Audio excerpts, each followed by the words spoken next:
just like not gonna do I'm like, can I One of my friends. Do you guys even remember that I was your professor? I feel like I've missed you guys so much. So this week we will be talking about public health law and ethics. This is one of my favorite topics. And how many of you were able to go to the Leading Voices on Tuesday night? I saw quite a few. Oh, I saw so many of you. There, Dr. Wyckoff was so happy to see all of you there as well. Dr. Benjamin talked quite a bit about things around policy, so that was a really nice primer for what we're going to talk about today. So before we really get into the nitty-gritty, I thought we'd do an exercise, and so I'm going to break you guys into groups of four groups, not groups of four groups. That's a lot different. Let's see. This would be the first group, second group, third group. You guys are a smaller group. Fourth group. So if anybody wants to join group 4, they can join them as well. But I'm sure they can manage on their own. What we're going to do is each one of the groups will have a topic, and I want you to think about all the different kinds of laws that you know of or can think of around your specific topic, and then we'll come back together and discuss them. So, Sylvester, can you kind of separate these big, we'll have you write on these big forms. So this first group, group 1, you'll be doing food. So any laws you can think of to keep people healthy and safe around food. Workplace for group 2, keep people safe and healthy in workplaces. Transportation for group 3, and schools for group 4. Okay? And I'll give you about 10 minutes. You can start and then have someone write.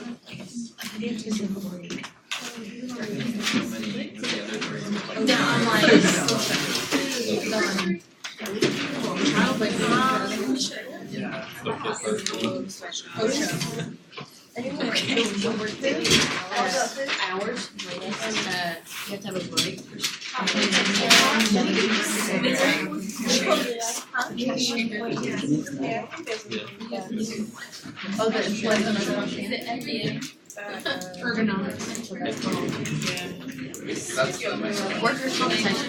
You did such a good job. Okay, so this week, as you can tell, we're going to be talking about public health law and ethics, and we're going to start the week by talking about laws. And so, just to kind of think about how some laws work, we can go back and kind of look at some of these topics too as we go through this. But thinking about the impact of specific laws and where they kind of fall. So one that was mentioned around schools was school entry vaccination laws. These are opt-out types of laws, right? So it is required unless you can show a religious reason typically. And so the public health issue is around herd immunity or individual immunity. So we know that to keep the population safe, we have to have a certain percentage of people who are immune to a disease. And so how this works is it requires a parental behavior. So my children are at the Charles Study Center, which is off campus, but it's on campus. It's over behind Kroger. They have a zero tolerant, like you can't opt out at our school. All children must be vaccinated on schedule. They can do that because it's not a public school, your kid doesn't have to go there. They required that. And so they do checks and they'll send me an email and say, I see that your child is 2 years old and 2 months. We have not received your current vaccinations. If I don't get it by tomorrow, your kid can't come to school. What do you think I'm gonna do? I'm gonna call the pediatrician and say, can I come by and get the updated? She is vaccinated. It's just a pain to do. But this requires the parental behavior. So this is at the individual behavior change. Okay, laws around smoking bans and smoking restrictions. Where would this one have fallen? We talked a little bit about it in schools. Does it fall in anywhere else? Restaurants. Restaurants. Anywhere else? Workplace. Anywhere else? Colleges. Cars. Can I smoke a pack of cigarettes with my windows closed with a kid in the car? You can, it's not a good idea. It's against the law in some states that you cannot smoke in a car with a kid. Because what's the kid gonna do? Can they say like, pull over, let me get out of my car seat? No. So smoking bans and restrictions. So that is to lower the exposure to tobacco smoke. The intended individuals who are going to benefit are all of us who aren't smokers, who don't want to smell your cigarette smoke. But it also helps lessen that individual's, it makes it harder to smoke, right? So it requires behavioral change to alter the environment. So we were one of the early adopters in Tennessee as a campus to be a smoke-free campus. So that is what we call, like it's not a law, but it's a policy. So it's a policy on a campus. Now I still see people smoke, but I hear it's a lot better than it used to be. Okay, another one that came up was child seatbelt safety laws. And then this, again, the issue is around unintended injuries for children, and it requires that direct behavioral change. And these are ever evolving. I think you guys mentioned the flipped back for a certain age or a certain weight, whichever comes last. So I think it's 22 pounds. My daughter just hit that. She's almost 2.5. So we just turned her around. But if you think about even when many of you were little, you probably were sitting in the front seat of the car at a time where now my child would probably, I'll be taking her to college and she'll finally be allowed to sit in the front seat of the car, right? These evolve. But this one is really because of this unintended injuries for children. Those seat belts are made for people our size, not for a 28-pound little person or smaller. So those require direct behavioral change. And where do they get you here to make sure that you have car seats? When do they ensure that this is in your car? When you take your baby home. Yeah, when you leave the hospital. Like a nurse walks you to your car. You cannot put the baby in the car without the nurse watching you. And for the first time you're putting your kid in your car seat, you're going to be happy because you're like, what the heck? How do you do this? So it's helpful, but they make sure that it's like the base is in there right, that you've got the baby strapped in tight enough. You can't leave that hospital, and those nurses do not mess around with that. They take that serious. Fire stations. Yes, so you can, fire stations are a place where any time of day you can go up to a fire station and say, I need help putting this in my car, and they will do it. Okay, so fluoridation of community water supplies. So this is getting at dental caries or cavities. And unlike the other ones, this works differently. This is a direct change to the physical environment, but requires no action on the part of the population.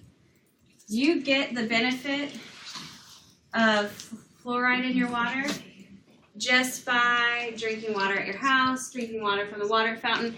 You don't have to do anything or change any part of your behavior to get that. This type of law is really, I think, one of the, anything that changes the environment and requires very little or no behavior change is going to give you the most bang for your buck. Because then I don't have to change what I'm doing, you don't have to change what you're doing, and we still benefit from it. So, I think I mentioned this in probably first week or two of class. There's not a lot that we can do when we look across these lists that we have, plus all the other laws that we mentioned. There's not a lot that we can ensure on our own of our own safety and well-being, because there's a lot outside of our control. Now, if you're living off the grid and you're, got your whole prepper thing going, that's one thing. But for the majority of us, we really, I think Dr. Benjamin said we take for granted that you can just turn on the faucet. Take for granted that you will go to a restaurant and not, fingers crossed, get really sick. Take for granted that when someone says this is this type of food, that it really is that food. That wasn't always the case. So when we think about public health and law, it's really important to kind of get a framework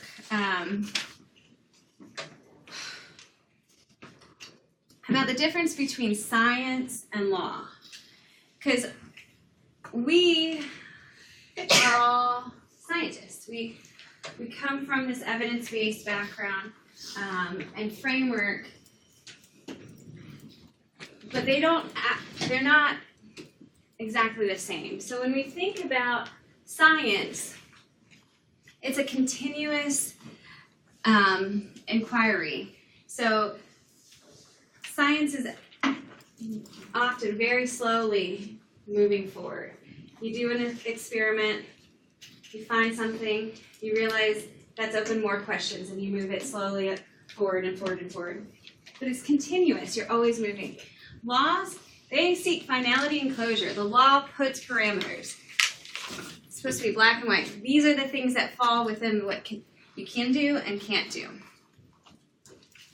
When we think about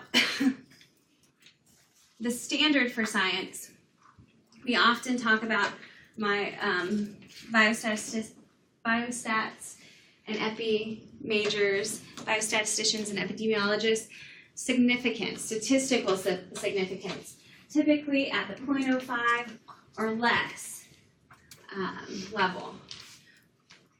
For laws, the standard is preponderance of evidence, or clear and convincing in criminal, and then, in civil, and in criminal, we hear beyond a reasonable doubt.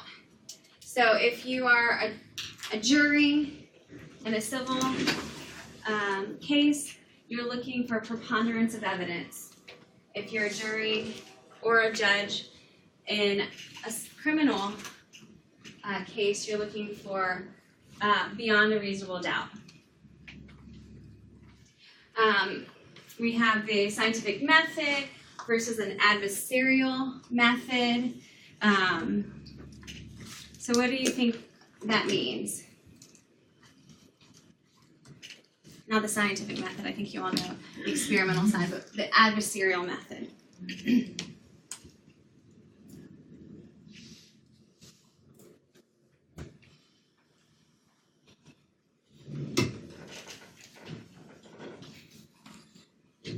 Any English majors? The root of adversarial, Adverse. adverse.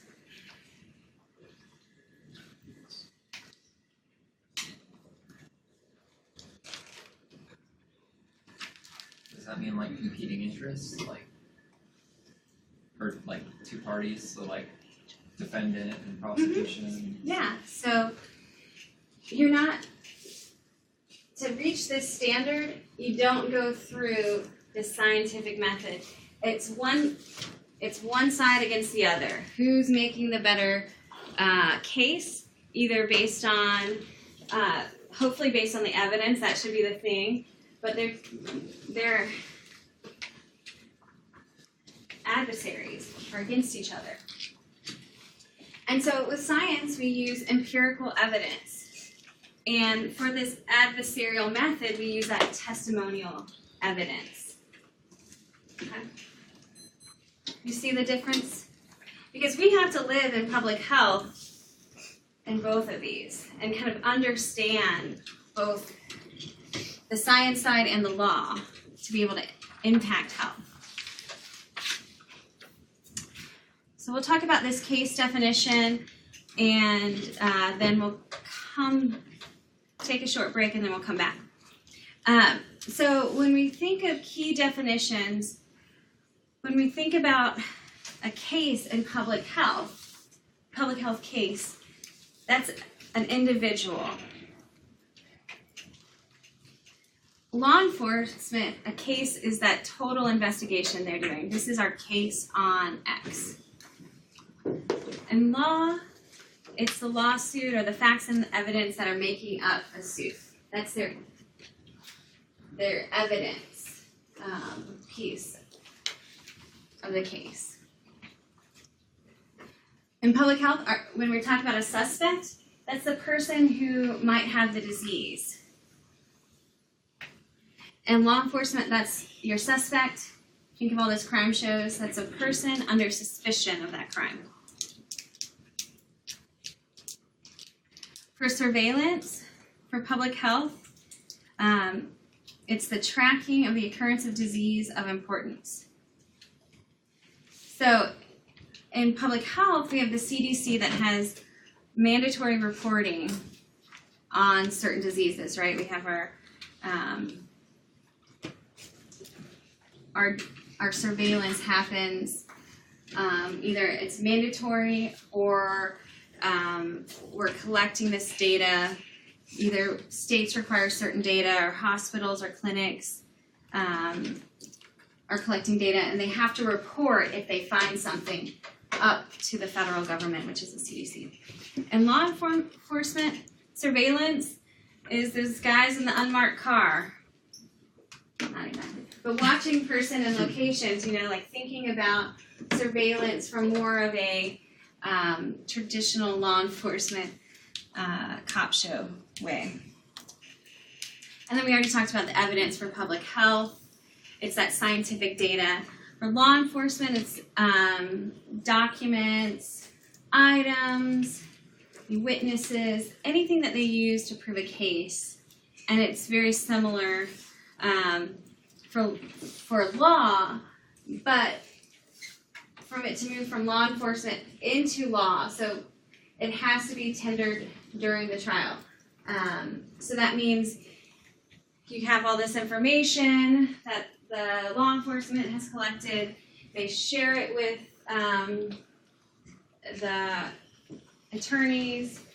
The attorney decides, is this enough to take it to a judge?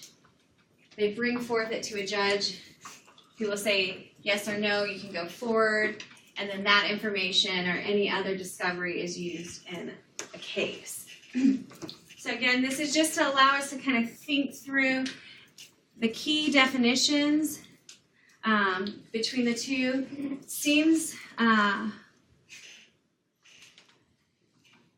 It seems pretty evident, but if you're talking with people in law enforcement or on the policy or law side, they may think you're talking about something different than what you are. So being able to understand the underlying definitions and how they differ. Okay, So what is public health law? Gostin is like the premier writer on public health law, and so this is his definition from his book, and it's pretty much what you would say is the most used. So public health law is the study of legal powers and duties of the state in collaboration with partners to assure the conditions for people to be healthy and the limitations on the power of the state to constrain the autonomy, privacy, liberty, proprietary, or other legally protected interests of individuals for the common good.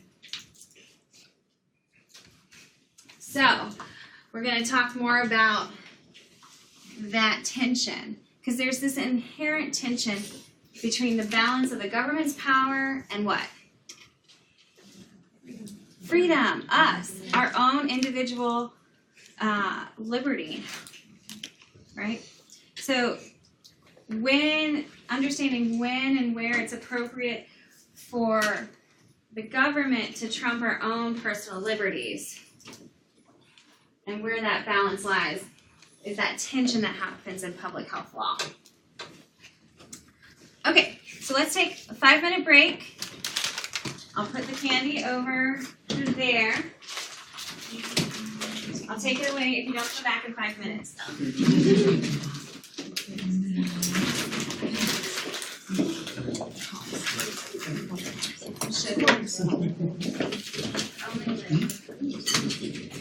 Summer. What is Ron's birthday? Ron's birthday. All right. So really the important kind of things to think about what is public health law beyond just this like long definition is that any law that is has important consequences for the health of populations. And this is a broad definition. It doesn't just have laws related to the health department, official health department, which I think we were able to illustrate. All these laws that have a health and public health implication, they don't fall within the purview of the health department.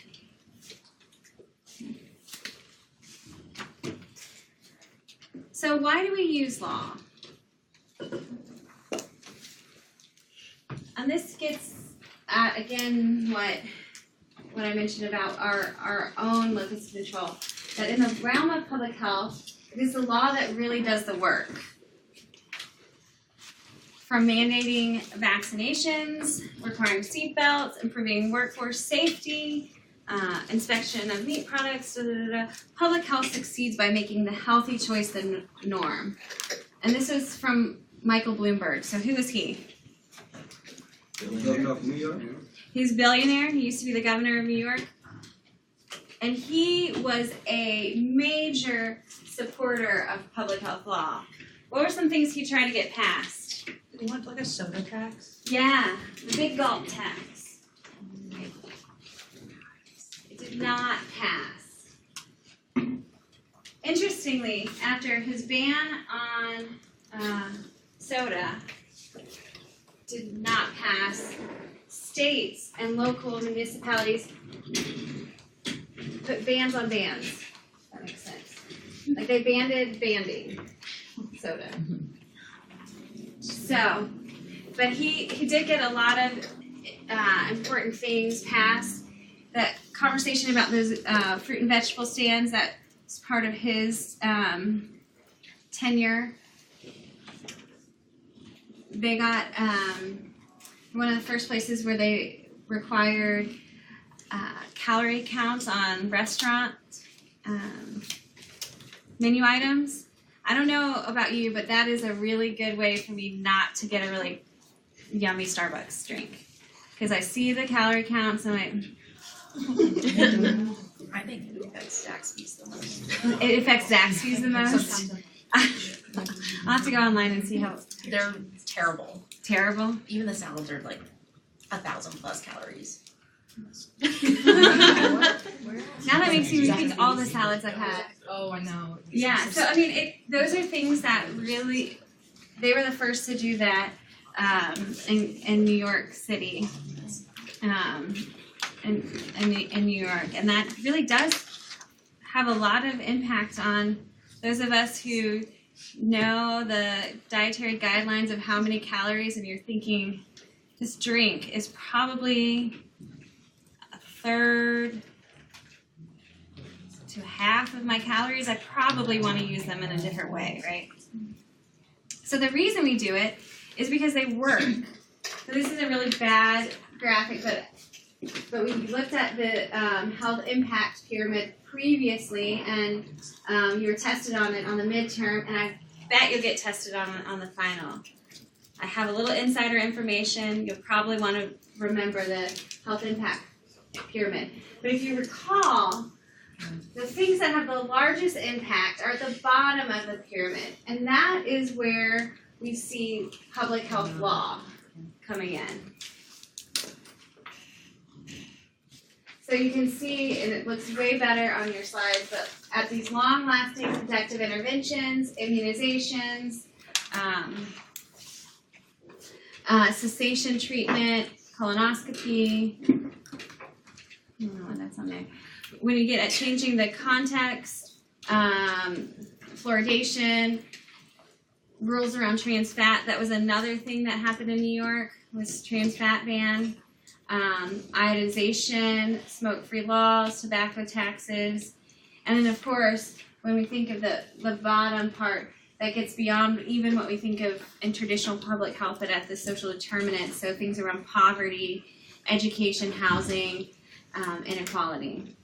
So we use laws because they work, and we know they work because if you recall from the first week, we talked about these 10 great public health achievements in the 20th century. And we'll go through and just think off the top of your head about how laws have contributed to these achievements. We already know the vaccination one, right? The requirements for school. What about, and we talked a lot about motor safety, safe workplaces. What do we have around control of infectious diseases? How have laws contributed to that? Quarantine? Is that? Yeah, quarantine and isolation laws, definitely. What else? That's not the only thing we've done. This mandatory reporting of diseases. Yeah, mandatory reporting. And that helps us know when there's an outbreak. And then we can start to figure out what's causing it. What are some things we did that we take for granted around sanitation, hand washing, our drinking water standards, food inspection, Waste treatment. Huh? Waste treatment. Waste treatment, yes. Something we don't really think about a lot, but if you went back 100 years or more, now we're getting 150 years, and looked at big cities, what would you see? Trash? You'd see a lot of trash. Rats. Yeah, rodent control and mosquito control. Those are ways that we have, a lot of that control comes from sanitation, just cleaning up, standing water and trash and sewage. But there's also the control of rodents, and those all really control infectious disease and made a big difference. What about things around healthier mothers and babies? WIC. Child spacing. What are there laws around that? I'm gonna know there are no laws around that. No. There's no laws around child spacing. That is a good practice though. So things like Medicaid, funding for women.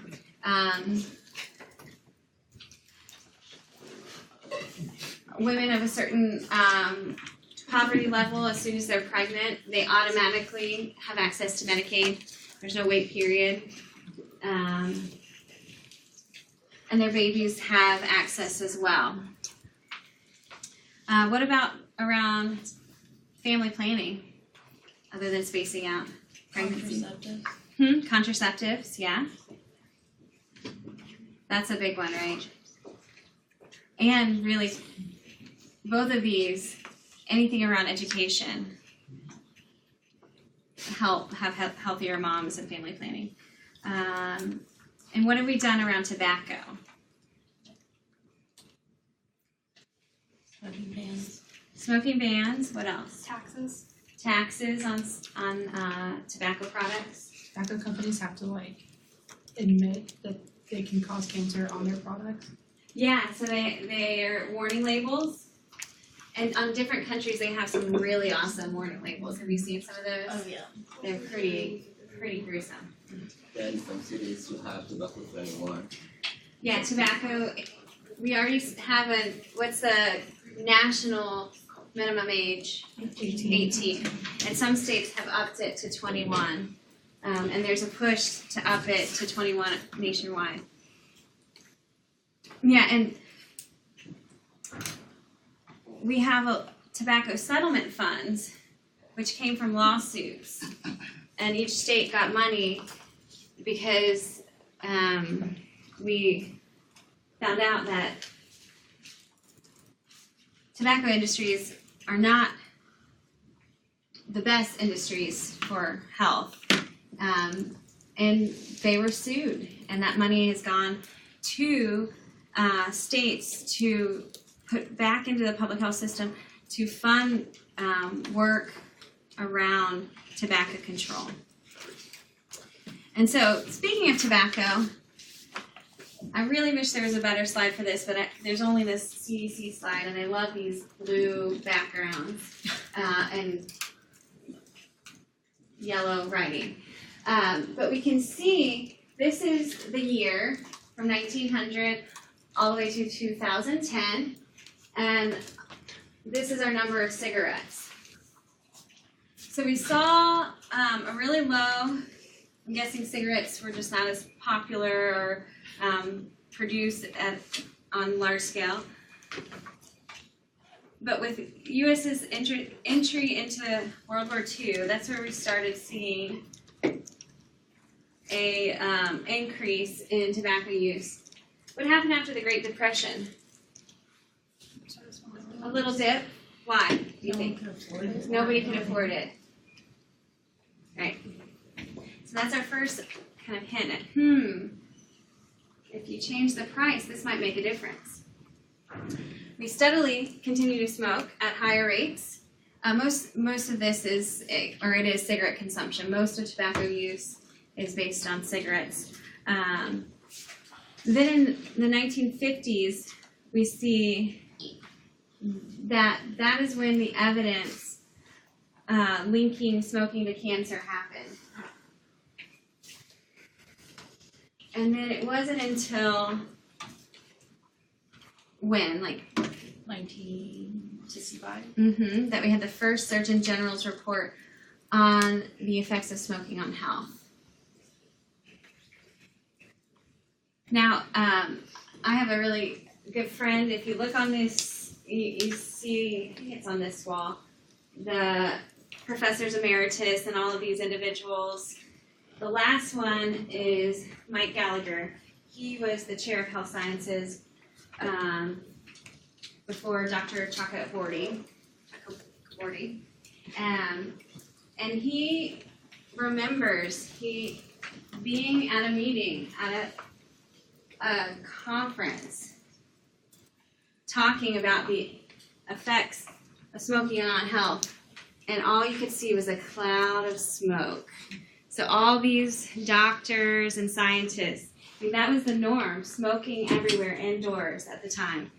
So they're talking about the impact of smoking on health while they're sitting there trying to What did I say up there? They didn't have PowerPoint up then, so they weren't looking at the screen, but then we see a shift. So when it became public, it takes a little bit of time for the science to catch up to the getting out into the out to the populace. But what do we see after that? We start seeing things that are in direct response to decreasing it. So federal cigarette tax doubled here in the late 70s, early 80s. Then we got this next report that it's not only bad for you who smokes, but hey, guess what? It's bad for all of us. It's bad for your kids. It's bad for your neighbors. Your animals. Your animals.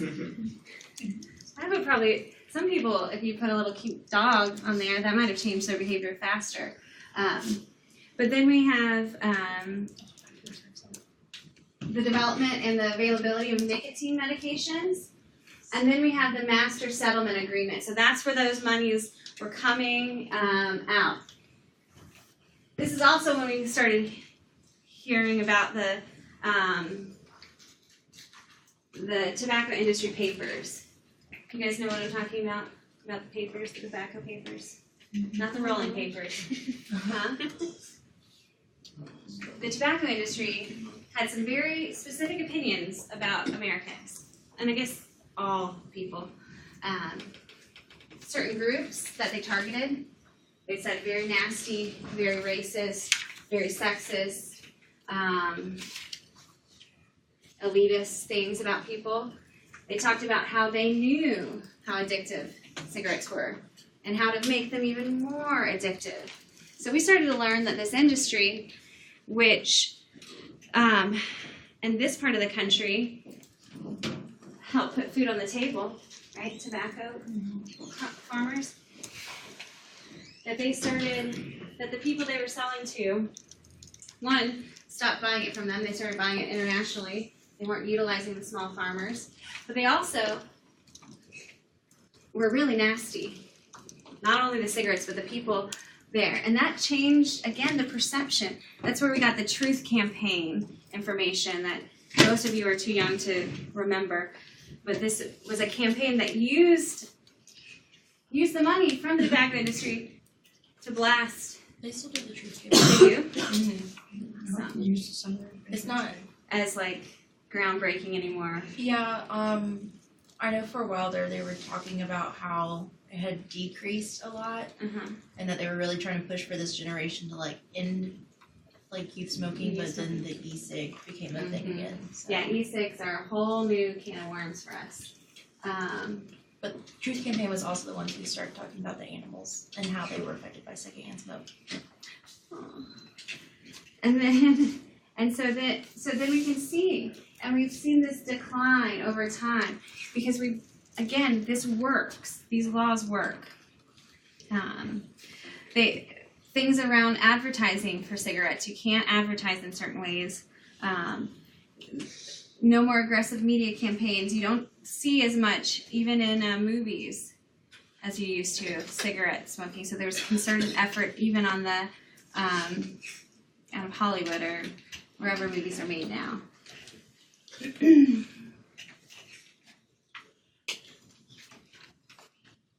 So here we're looking at a graph from New York City from 1994 to 2013. And you can see that there are dips, and it shows trends in adult and youth smoking, or adult smoking, excuse me, as it relates to specific interventions happening in New York City. So they increase the taxes, they create smoke-free workplaces, they did a free patch program, so you lower that, you remove that barrier of the cost of the patch, TV campaigns, more increases in tax, more and more increases in tax. And so you see right after increase in the tax, it hurts that pocketbook, your checkbook, your debit card, your wallet, whatever you wanna call it, your Bitcoins. But then we often see a little bit of a dip back. People get used to paying a certain amount. You kind of get over it. But that has made, again, this was in 20 years, we saw a decrease from 21.6% to, at the lowest 14, but up back to 16.1%. And this was showing you how important it is to hit the issue multiple ways. And if we take this back to a national level, we can see different kinds of laws. So we have comprehensive laws in the green states around tobacco. Then in the dark blue, we have comprehensive laws not yet in effect. I'm trying to see if there's even any in there. But then we have states like Tennessee and North Carolina that have strong law in effect, but it's not comprehensive. And then you have the gray, which are those states that just have weaker restrictions. What does it mean by comprehensive? So smoke-free, and it doesn't exclude certain bars or restaurants. So in some states, there you have smoke-free laws, but if you're just a bar, so you have to be 21 to get in, and they don't serve food, or food only a certain percent, so that it's really just a place where people are drinking, essentially, and they're of age, those places can have smoking. So those are those strong but not comprehensive. So one thing so I used to live in Missouri, right on the Illinois-Missouri border in St. Louis, and we had, we're on the Mississippi, and so what do you have on, for whatever reason, convoluted, what do you have on rivers? Ferry boats. Yes, you have ferry boats. What do you have? Casinos? Casinos. So we have these casinos that are like just the little tip of their toe is in the water, and this huge casino is there.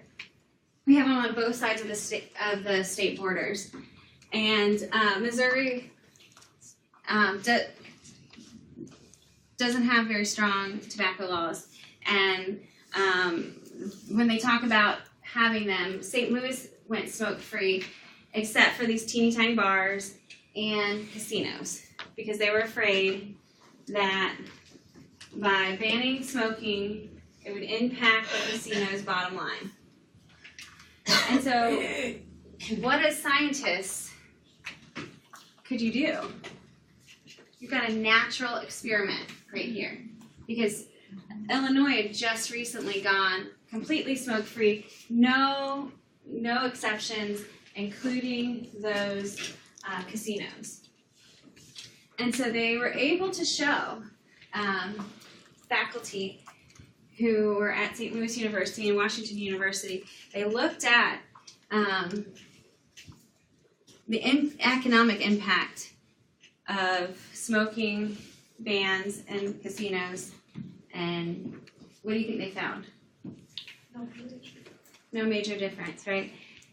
That desire to gamble was stronger than your desire to sit and gamble and smoke a cigarette. Because you could still go leave the table or leave a slot machine and smoke. But imagine being a casino worker. What a difference it makes in your work environment. If you're working 8-10 hours in a smoky casino versus a smoke-free one. It really has an impact. We need to think beyond just that economic one, but if that's how we need to talk to people about it, about economics, we start there, but in the end, it's to improve the safety and health of individuals. So we've already talked about how they work. They can change that environment. Those are the ones that are really helpful for like not requiring any behavioral change are very small. They can penalize risky behaviors, which we had listed up here on multiple things, so tickets and fines. And then they can alter the informational environment. So the food labeling, regulations on advertising, so that either you're more informed. So violence and drug prevention programs, so those are changing those informational environments in the schools and with those kids. But so they're making you more informed, like with the food labeling, or keeping you from getting too much information that is not good for your health. So just like everything that we think about in public health, primary, secondary, tertiary, laws work this way as well. Primary is preventing that harm from occurring in the first place.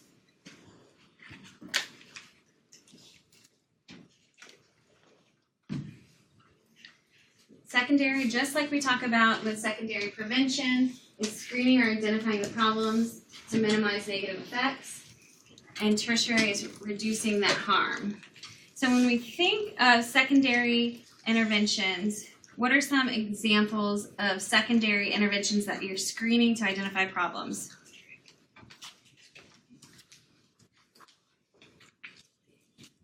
Think about babies. What kind of screening?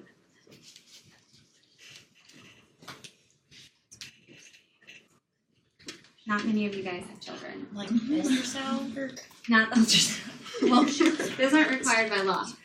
But there are, if a child is born in a hospital, there are screenings that are done to identify any kind of rare genetic, endocrinological, metabolic diseases right then and there. Because many of those, the sooner you treat them, the better the outcome is. And the screening is so minimal. It's just a little prick, usually on their heel. They don't know because they just went through the most traumatic thing in their little lives. So a prick on their foot or any of those screenings are very minimal, but the impact for identifying these issues is so great. What about tertiary? These are to reduce or remediate harm.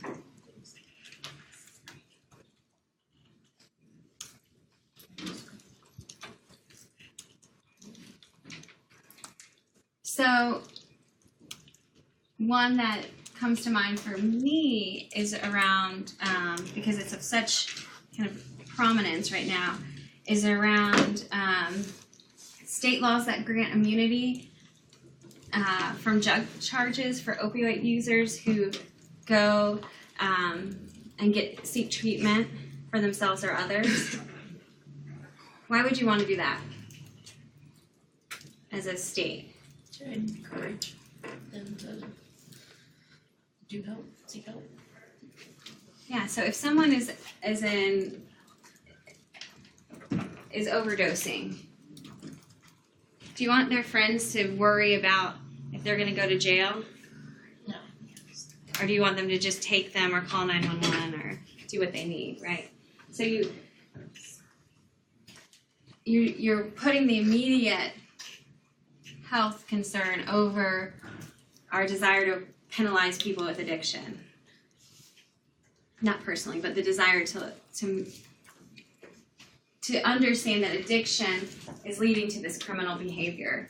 And so we want to get the people, keep them from dying, and then deal with the other problems.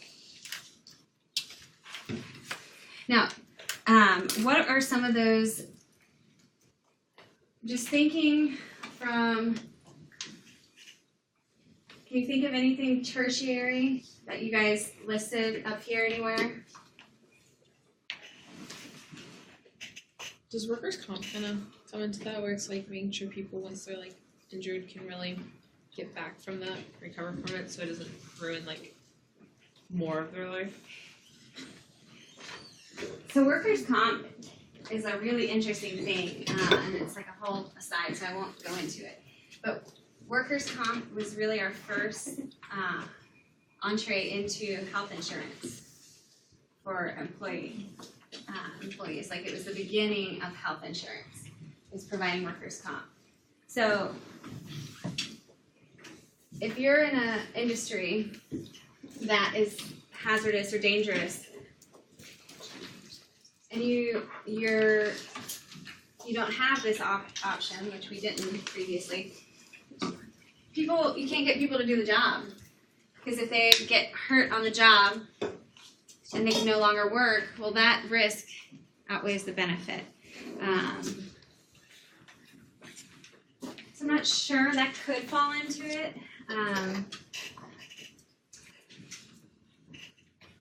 Trying to think of anything, because that one's really hard. What about secondary screenings?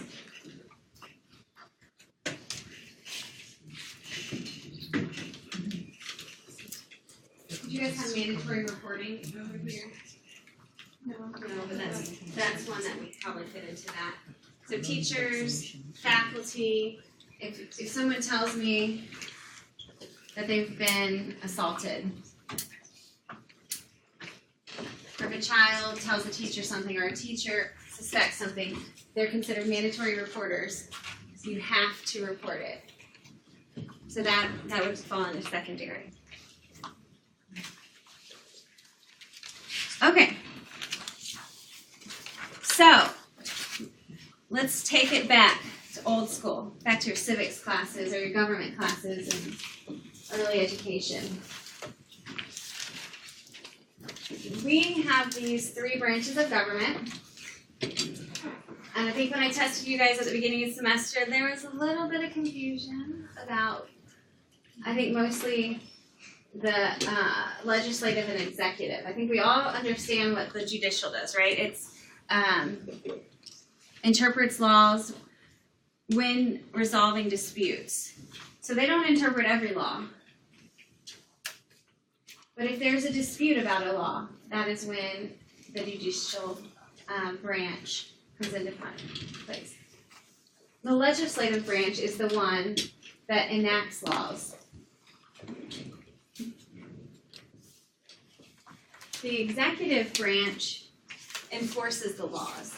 And so remember when we talked about the executive branch, that's not just the president and his cabinet. It's all those, the Health and Human Services, the USDA, FDA, all those agencies are part of the executive branch. So when you really kind of think of it that way, I think it's easier to understand that they enforce laws. And then, did I hear someone say? And then the judicial interprets those laws. And we have all these different levels of courts, which I'm not going to test you on all of those. One thing we've seen more and more lately is the executive branch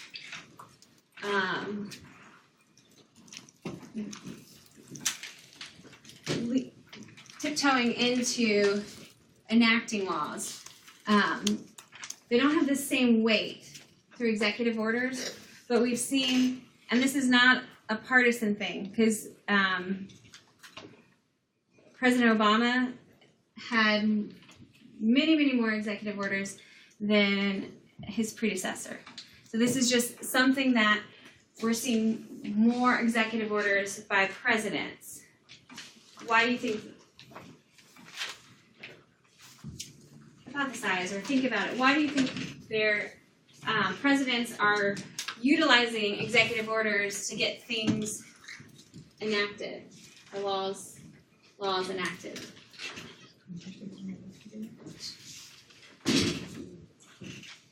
Is it faster? It's really fast, isn't it? Yeah, they can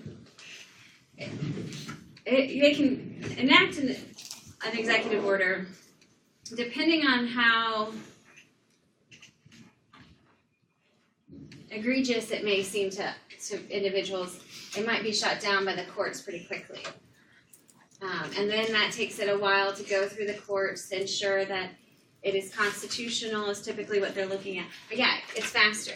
We have a very interesting dynamic in our country, and I'm sure this is not, I'm not going to surprise you, but there are very strong polls that are happening, right? We're becoming very partisan on both sides. So you're not seeing a lot of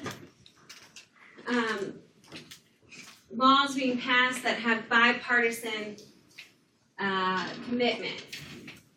And if people don't want to play, things take forever, either to pass or to change. Budgets take forever. So the executive orders allow for some speed in that process. I think it just shows the dysfunction of the legislative branch right now, that presidents, both Republican and Democratic, feel the need to use executive orders to get things done. Okay, so who has authority? So when we talk about it from the federal level,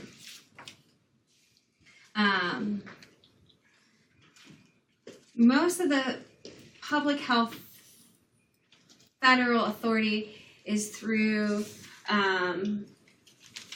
the Commerce Clause. So let me back up. It's either, so the Commerce Clause, so that gives Congress the power to regulate commerce within foreign nations and among several states and with Indian tribes. So if it crosses states, so when you talk about interstate commerce, we often talk about it that way. So if something is happening within the borders of only one state, that's under the purview and authority of the state. Once it crosses state borders, and that's when the federal government has authority. We see this used a lot in different industries. So that's how we have regulations around OSHA, environmental regulations, when things cross borders of states. The other big way that public health impacts or has activity is under taxing and spending. So we talk about Congress holds the purse strings. So Congress has the power to raise revenues and funds, but it also has the power to provide incentives and disincentives by taxing or line iteming out certain things that they don't want to pay for. Okay. So they have a lot of power in taxing and spending. Where states get their power is through the 10th Amendment, which states that, which is police power, which is that any power not given to the United States by the Constitution, nor is prohibited by it. So anything outside of the Constitution is of the authority of the states. That's how we have this federalist government, where we have states' rights versus federal rights. Where did that come into play around the Affordable Care Act? Medicaid extension. Medicaid expansion. So if you recall, Medicaid is funded how? Who pays for Medicaid?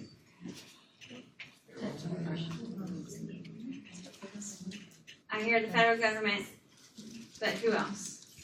The States. Yeah, so it is a program. Medicare is completely federally funded. Medicaid is funded by both the state and the federal government.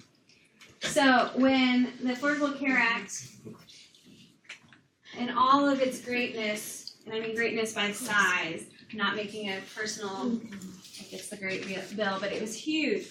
And all of the things that it had, one of the drivers was the expansion of Medicaid to persons at a certain income level that was much greater, and persons who were not parents, not women with children. Because in many states, only women and children, men are very much left out of Medicaid. when there was this mandatory expansion up to, I think it's 183% of poverty, that was the thing that made it to the Supreme Court. It was the first piece of the legislation that got chipped away.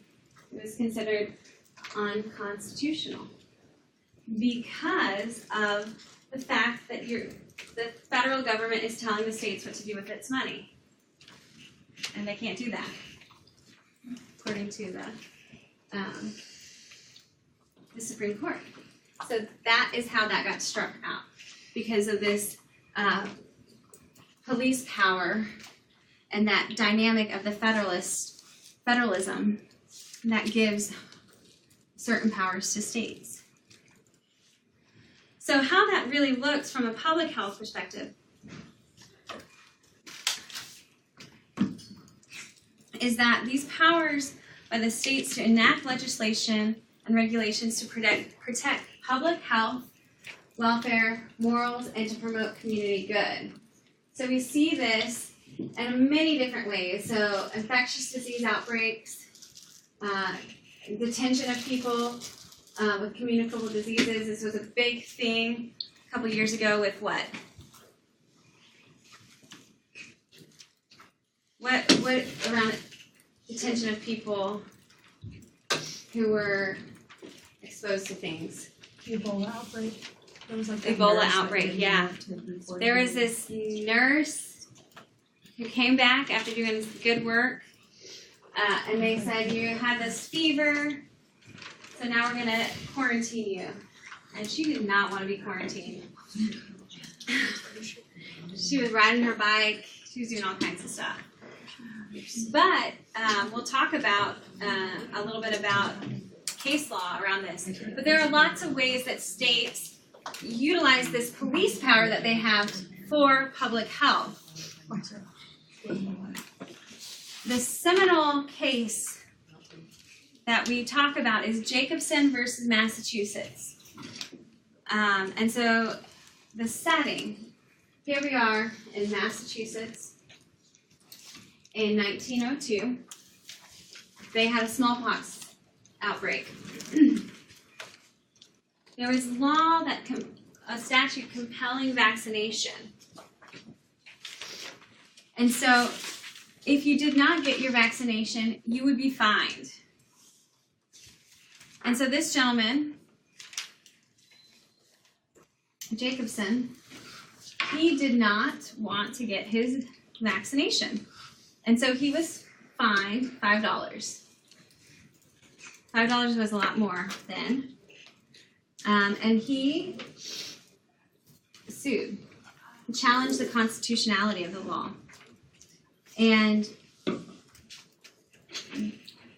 the Supreme Court went all the way to the Supreme Court. So it went through all those different levels of the judicial. And what the Supreme Court upheld the law and said there are manifold restraints to every person isn't necessarily the subject of common good. So this was the first really big case where the courts started putting parameters around that balancing of individual liberty and common good. And we still fight that balance. But with things like outbreaks, we come back to this case law, Jacobson versus Massachusetts, and say that there is the case law that supports stepping in and trumping. Trump has such a different name now. Trump and trumping are overriding individual liberties.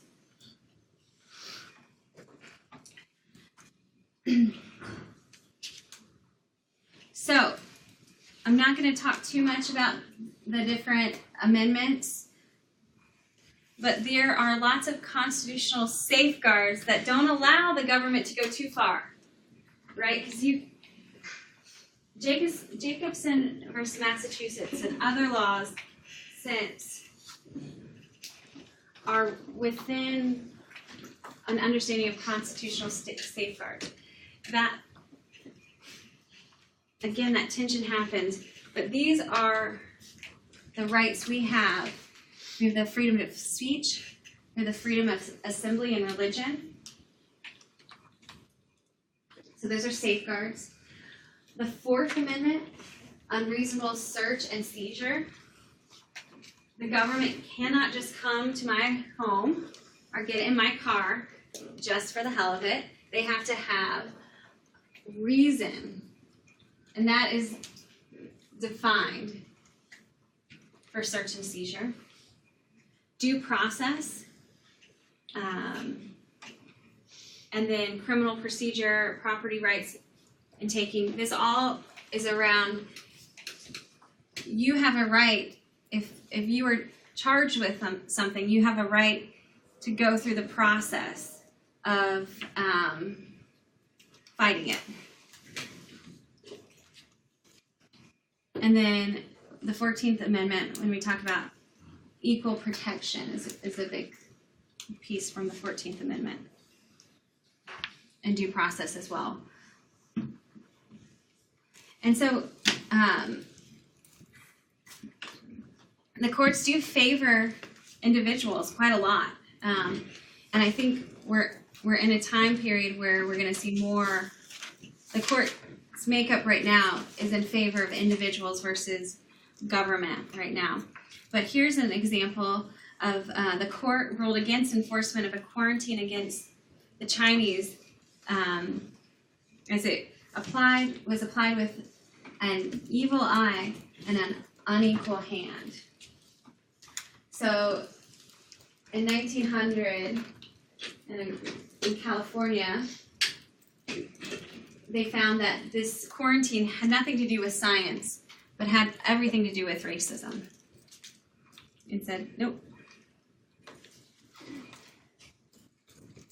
So, let's try to think through some of these. So, take a few minutes to read through these, chat with your neighbor, and decide if these laws are constitutional or not.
Okay, so the first one, is this constitutional? Sanitation laws that only apply to Vietnamese-owned restaurants. No. If you said yes, let's talk. Let's have a conversation. Okay, number 2, HIV testing program directed at specific racial ethnic community where HIV is increasing fastest. No.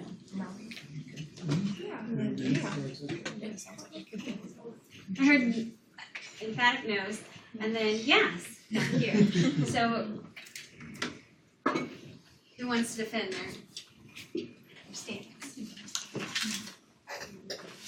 I said yes because it is, even if it is, because it is affecting a community does not necessarily mean it's like the targeting of that community by the health.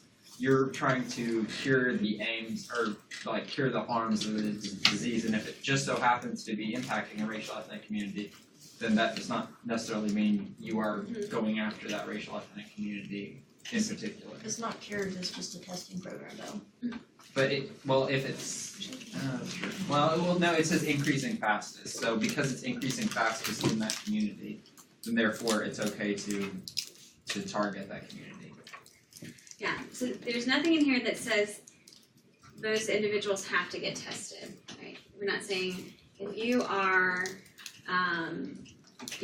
a Hispanic person in East Tennessee, you have to get an HIV test, right? So this is kind of the underpinning of most of what we do in public health. We make it a little bit more when we talk about HIV, because we think of vulnerable populations or groups that may not want to be sought out or seen. We do a lot around people who are HIV positive, around keeping their information confidential and private, because that is because of the history of the AIDS epidemic and what happened in this country. But what we do in public health is we look at data and we find out where the problem is. And if we only have a certain pot of money, it makes more sense to put that money towards them. So this is not unconstitutional. What about the third one? Rat control law that allows inspectors to enter homes on a regular basis to look for rats. No. No. Okay. This would be unreasonable, right? This does not rise to a reasonable search level. Okay.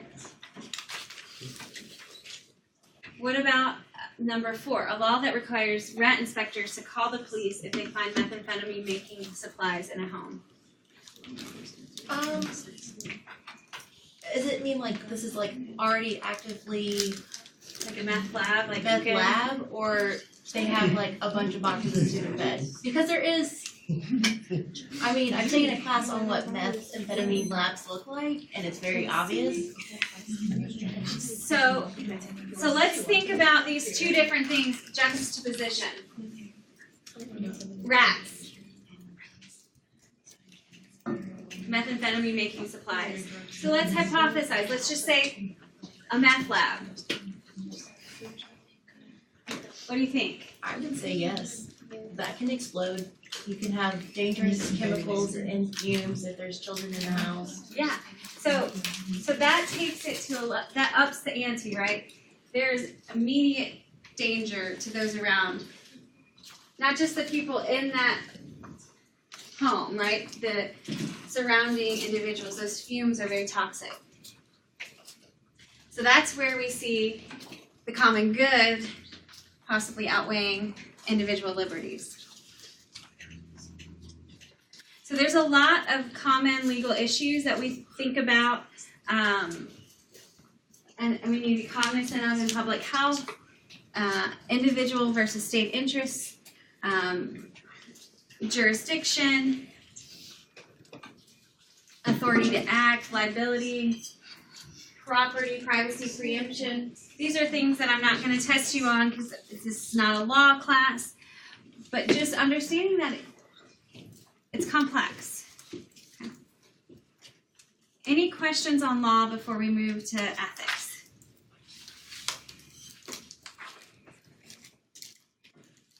Okay. So ethics. When we think about ethics compared to law, a lawyer can tell you what the law says, but they may not be able to tell you ethical underpinnings.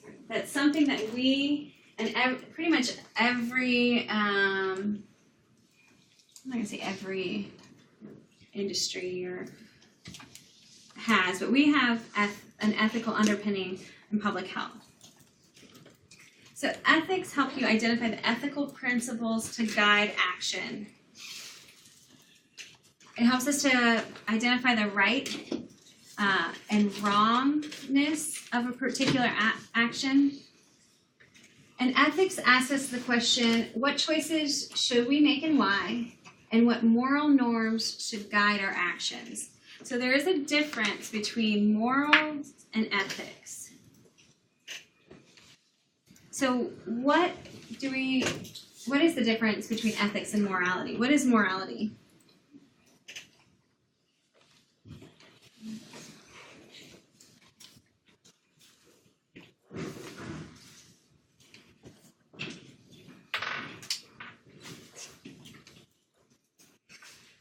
What is morality? Yes. You know when something's moral and something's Right and wrong. Has to Right be and wrong. right and wrong. where do we as society, so there are beliefs, right? Core beliefs and what's right and wrong. Where do they come from? Gut feelings. Sometimes. Gut feelings, shared history. Hopefully logic.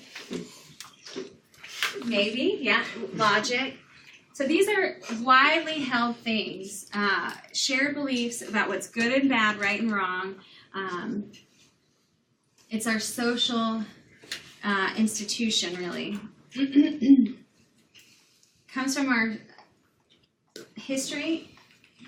Many of our beliefs around what is moral, right and wrong, come from either religious or philosophical theories. Religious traditions are philosophical theories. But we have a common morality.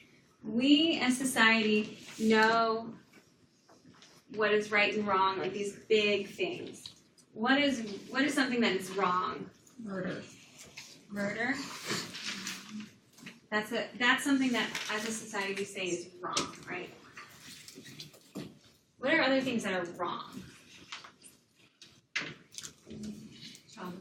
Child abuse. Bullying. Animal abuse. Animals. Huh? Just abuse period. Abuse. Yeah. You like animals. Michaela loves animals, I can tell, right? Yeah. It's important. Yeah, that's part of your moral being, like your history, your shared beliefs. When we think of how that's related to societies, thinking about animals. In America, Americans, we typically do not eat certain animals. But other societies and other countries, communities may. What's an animal that we don't eat? Horse. Horse and dog. Those are the big ones. Crickets. Crickets. We don't eat crickets. I don't think that's like a moral obligation. I think people just don't They just don't really want to want eat. crickets. Like I look at a cricket and I'm like, I want to kill you, but I don't want to kill you. So Guinea pig. Yeah. These are just animals that for us, we have decided are pets and not food. But that is totally not to do with how delicious their meat is, right? Or how anything about it other than we have as a society. So morality, there are some big things like murder that any society would say. But then we have these things that are kind of shared traditions that we have. Or if we have a certain majority religious belief, that may frame or color the way that we see things. So, let's do a little exercise. Okay, assume you are working in injury prevention in the Washington County Health Department. And you've been awarded a grant to purchase car seats for a distribution program. And the distribution is going to happen at the local hospital, so at Niswangers. Now you've talked to your lawyers. There's no laws, like this is purely an ethical issue. Everything's good to go as far as the legal stands. But now you have to think about what you're going to do with that money.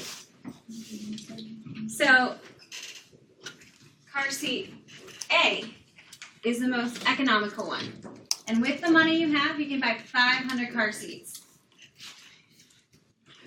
The most user-friendly, B, you can buy 400 car seats. Can you explain user-friendly? Like it's easy for the parent to install? Yeah, user-friendly, easy for the parent to install. They can click it out, put it back in. It's your middle of the road. see, this is the Cadillac version. It's the most reliable, has the most bells and whistles. You can get 300 seats. All three options meet the minimum national standards. So none of them are like knockoffs that you're buying off the back of the truck. They all meet the minimum standards.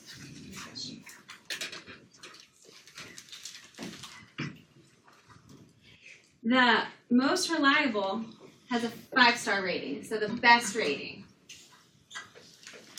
User friendly, a 4.2 star rating. Most economical, 3.5 rating.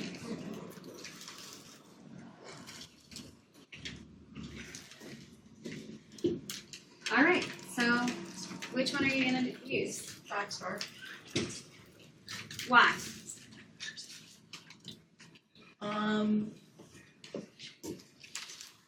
The 5-star. It's best. It's a baby. It's a baby. They can't. Well, none of these will, it's not like any of them are gonna like, you know, jostle the baby. All of them meet the standards. Yeah, right? but you gotta think, if you were in a car accident and you got 3.8 star, it's probably gonna go out the window, you know? So you got your 5-star, in case it accidentally goes out the window, you're more protected. Okay, so whose perspective, which constituent is Michaela kind of speaking for? The parents. Okay. What other thoughts do people have on which one you should go with? I would say the cheapest and, yeah, because we could address the people that cannot afford it and still meet the minimum requirement. And if you meet the minimum requirement, you don't need the luxury if you cannot afford it. I mean, humanitarianly speaking, it would be nice, but to meet the criteria, 500 would help more people. 500 versus 300. That's 200 babies that now have a car seat difference. What perspective is Denise coming from? Positive. The greatest good for like the most good for. Yeah, so like the spreading out for most. What do other people think? People in the back, what do you think? Which one would you pick?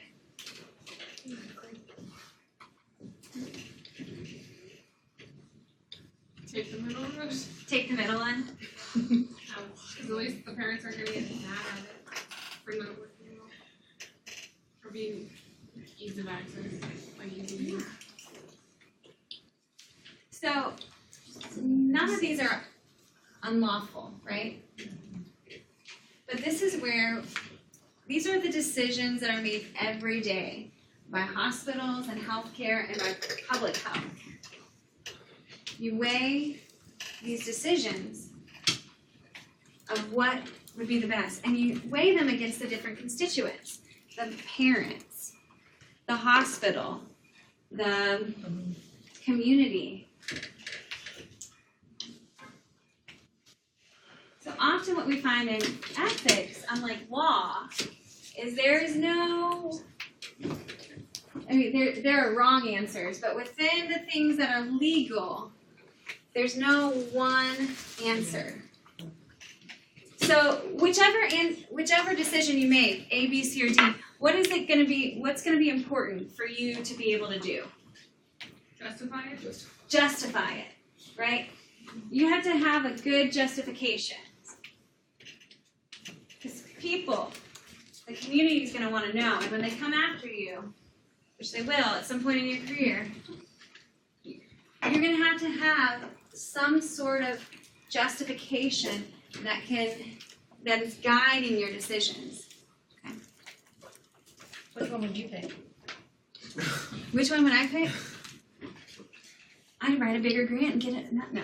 I would get the 500 because really, when you think of families, mine included, you may not only be impacting 500 lives. The children that come after that child, as long as it's not been in a wreck, they can get that benefit too. It's just up to 1,000 if everybody has 2 kids. maybe more. So I would go with that, unless I understand the perception of the community. If they're gonna get really pissed off if they get the Walmart brand versus the name brand, and then they wouldn't even use it, then I'd probably go with the middle one. Those are the things you've gotta know your community too, right? Before you do that. But as someone who's bought car seats and looked at all of them, the ones on the market, they're not all that different, but as a mom, I would probably want the best star rating, right? I'd want that for my kid. All those other kids, they can get the one with the... My kid's very special. But there are basic ethical principles, and these are the things that underlie our decisions. And these were outlined in the Belmont Report, which is the document of ethical considerations for human subjects from 1978. But this is not just, it transcends human subjects research. And is often what you'll see, and it is what we use as the basis of public health ethics. So respect for persons. This is looking at courtesy, respect, informed consent. So respecting people's autonomy. And you do that by informing them of what you're going to do and understanding and respecting their individual right to either participate or not. 2 words that are hard to say: beneficence and malfeasance, which really are the basic do no harm. This is a major thing in research and in things we do in communities. Do no harm. The history of human subjects research is paved in harm. Both unintentional and intentional. So do no harm. And then in every decision, you want to maximize benefit and minimize harm. So anytime that you can change that equation just a little bit, the IRB will always want you to find a way to minimize harm. The work we do in the communities, we want to minimize harm. And justice. Do not exploit individuals, and be fair in the distribution of things that we give.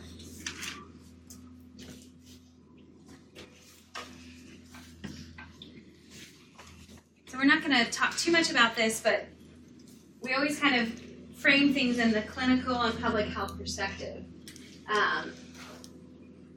So you can kind of see how the focus is, again, on individual versus populations or communities. Instead of looking at things at the individual level, you're looking at it at people.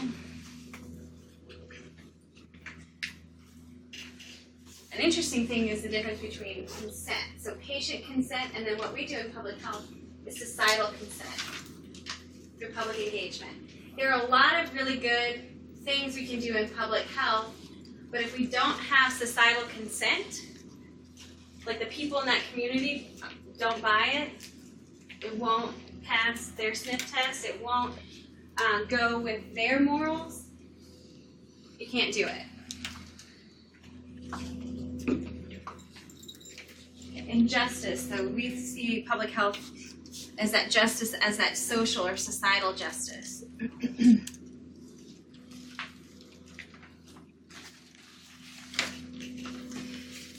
So having a framework to live within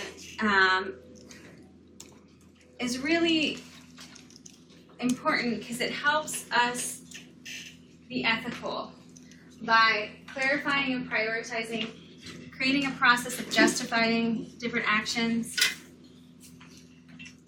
It strengthens this scientific integrity and professional excellence when we use ethics in our work. It helps us become trusted. So if you are doing things through an ethical lens, you're going to build the trust of your communities. Okay, so ethics provides that opportunity for decision making. And there's different kinds of categories of reasons that we're going to talk about. And for different issues, you don't always have to be someone who sees the world or reasons or uses logic reason from for example, a communitarianism perspective or a liberalism one. Different issues may lend for a different way of looking at things. So a utilitarianism is really decisions should be based and judged by their consequences. So their utility, that you may hear the end justifies the means. How we get there is not as important as what the consequence is. Liberalism focuses on individual interests and human rights. So you may conceptualize this from a political standpoint of libertarianism. So, I don't care what you're doing as long as it doesn't hurt me. My respect people's individual interests over anything else. And communitarianism is almost like the flip of the coin of that, where you put communal values, common good, traditional practices over that individual liberty. You don't have to say today, I am a utilitarianism person. Because again, based on the issue you're dealing with, one of these may seem to lend itself more.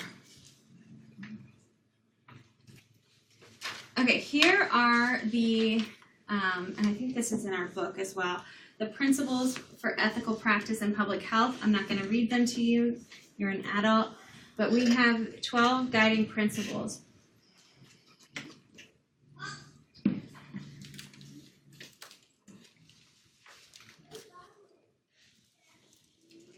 Okay, so when we are trying to make a decision, an ethical decision, there are 3 main steps that we take. Analyze the ethical issue, evaluate the ethical dimensions, and then that last part which we talked about, being able to justify your decision.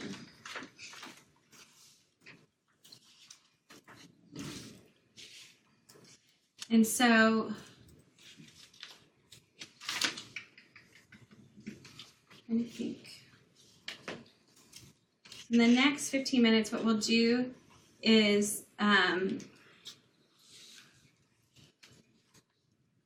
the next 10 minutes, we'll go through some ethical issues, and I want you to use these, so I'm not going to talk through them at length, because I want you to apply them. So if I have to switch between screens, or if you have to look at your notes and flip through, that'll work. But when we think about analyzing the issues, there's often a set of questions. These are some good guiding questions. What are the risks and harms?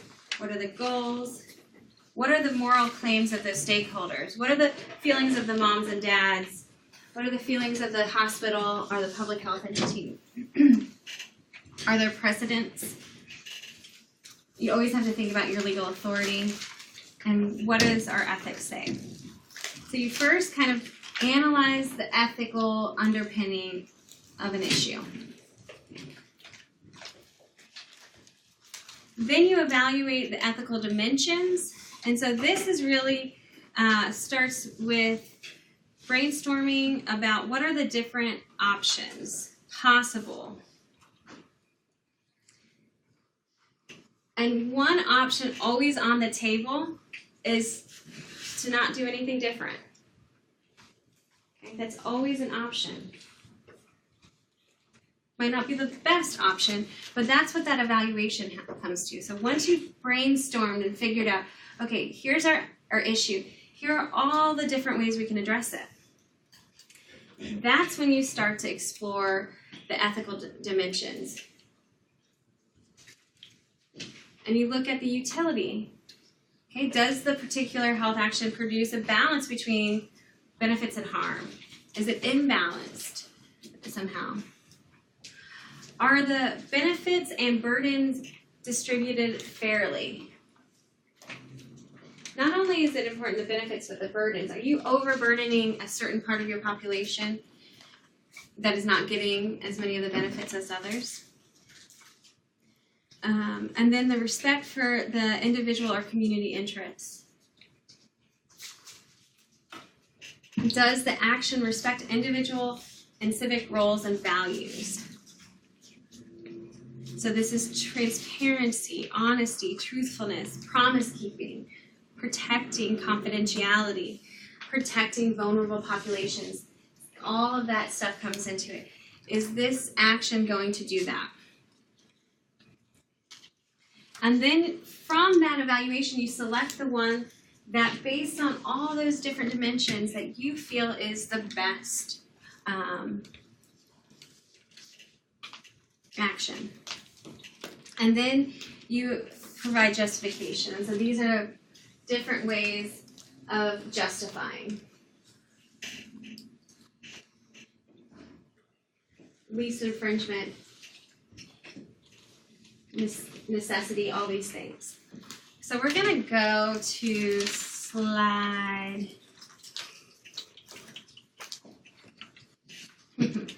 slide 44. So this will be our first little case around professional ethics case. With whom to partner? So setting the stage, the health department is in a poor community with major dental health needs. So the health department is invited by a local fast food restaurant to partner on a dental project. So this is a community with a lot of needs, and they've been invited to partner. The restaurant, with the support of a soda vendor, proposes to donate $100,000 a year to the health department for a dental clinic. In exchange, the restaurant wants only to have its name and the name of the soda listed on very small print on the health department educational materials that are distributed. So there are two departmental officials, including the nutritionist, directing the obesity program that feels like this is unethical. What should the health commissioner do? So let's take about 2 minutes to chat and think about what you as a health commissioner should do. Should you take the money? Not? Something in between? I'm for taking money, as long as they're not.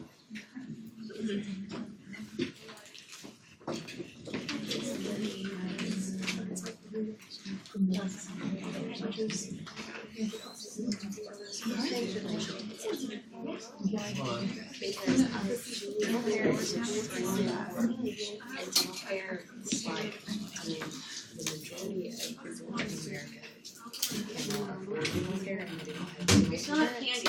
So if you don't eat it, Sylvester might will eat it and I don't have it.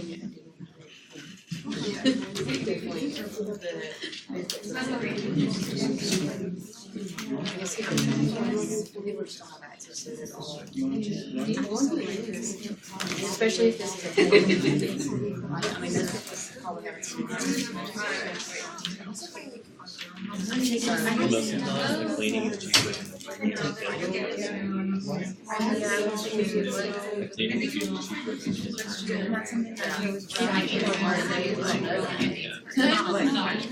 Which that's about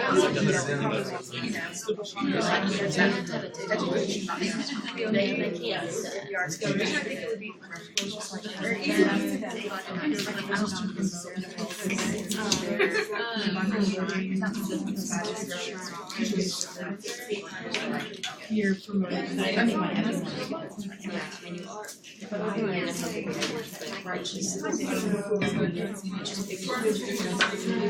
They can't go to dentist. They don't have time. So if dental insurance, or it says here how I mean, this is my view, this might be because I'm really long. I saw how they were.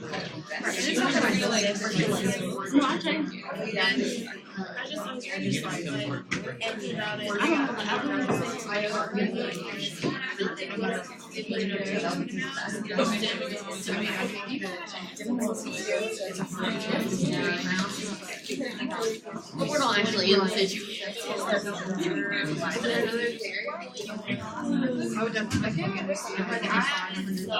Somewhere else.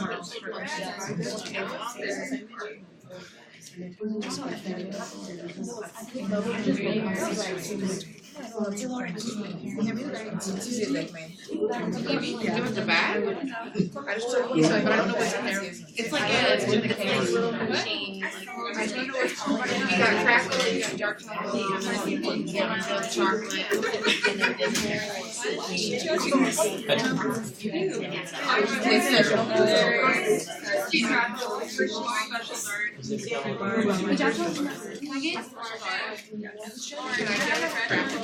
Just bring the whole bag. Ooh, can I get crackle?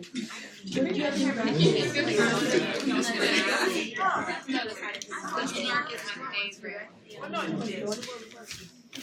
be rude. You're just good. Yes, you don't. Okay, so what are you guys gonna do? Take the money. Who's gonna take the money?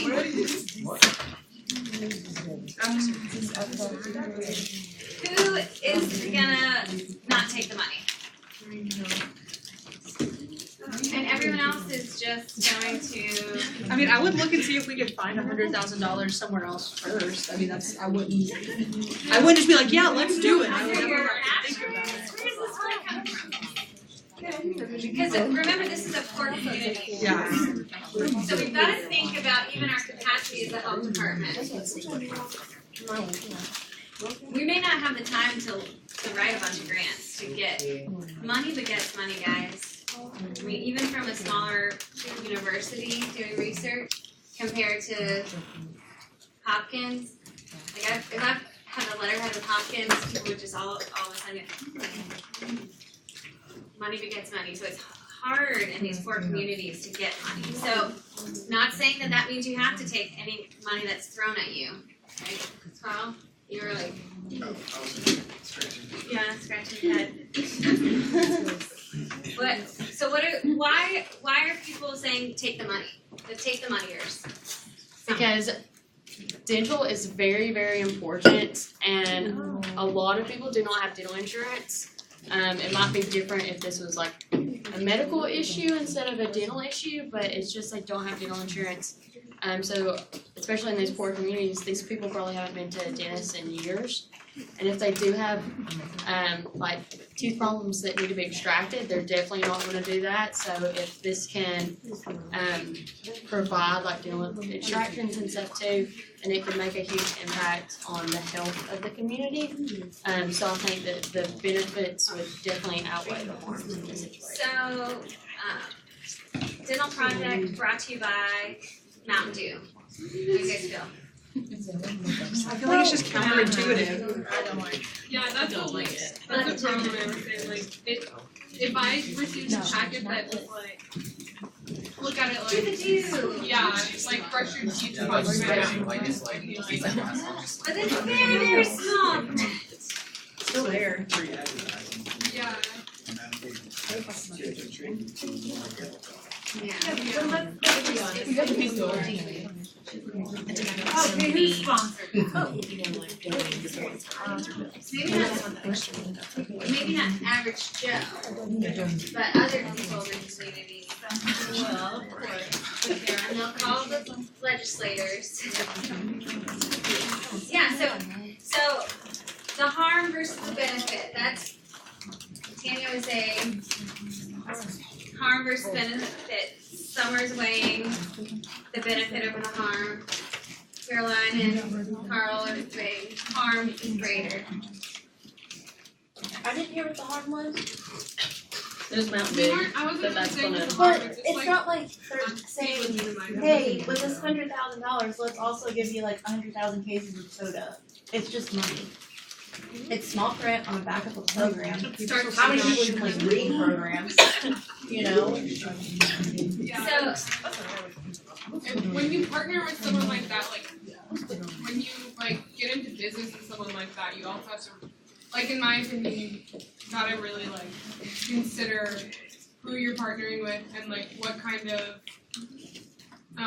things you're putting on your products, because it just yeah, the fast I mean- food restaurant, Yeah. obesity. Like I feel like a real world is it's not exactly like this, but like I work for a health department, like that's my GA, and we had the opportunity to go be a part of a trunk or treat like yesterday, but we couldn't go because as a health department, we don't feel like we can give out candy like that, you know, like ethically we feel like that's not smart as a health department to be providing that to student people, but we also can't afford to buy thousands of incentives to give out to kids that aren't candy, that are healthy, promoting behavior. So it's just kind of like we just didn't participate because we like ethically like we didn't feel like it was right for us to give out candy.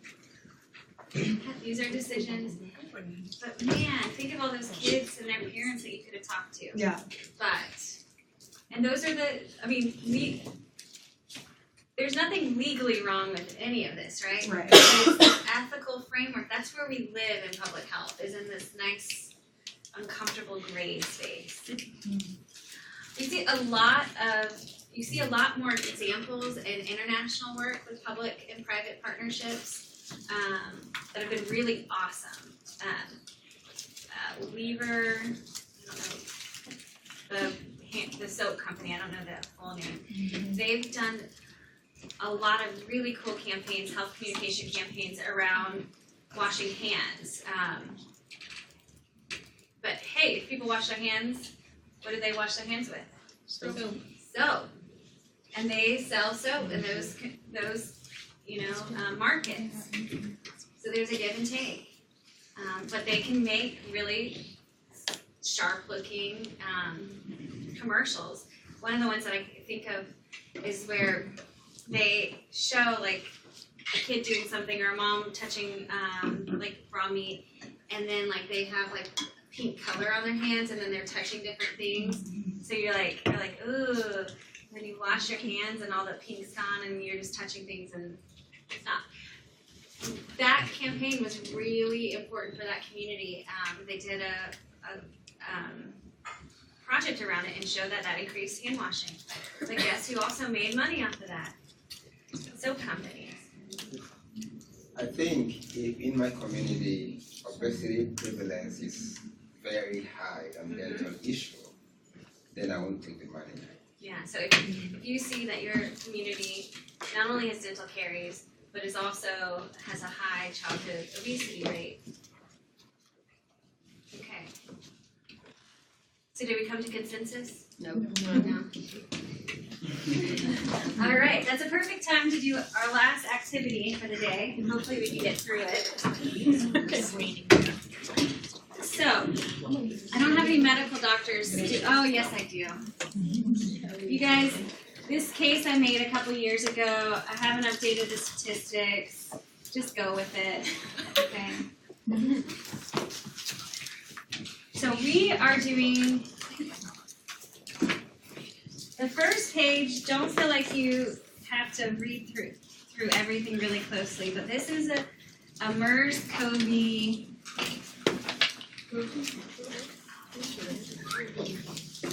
activity. So MERS-CoV is the Middle East Respiratory Syndrome coronavirus.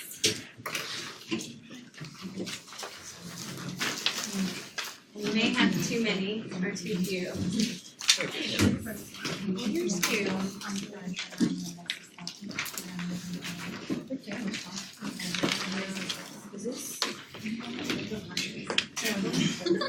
Okay, so the first page in a little bit, just give you some background. I somehow did not acquire one of these.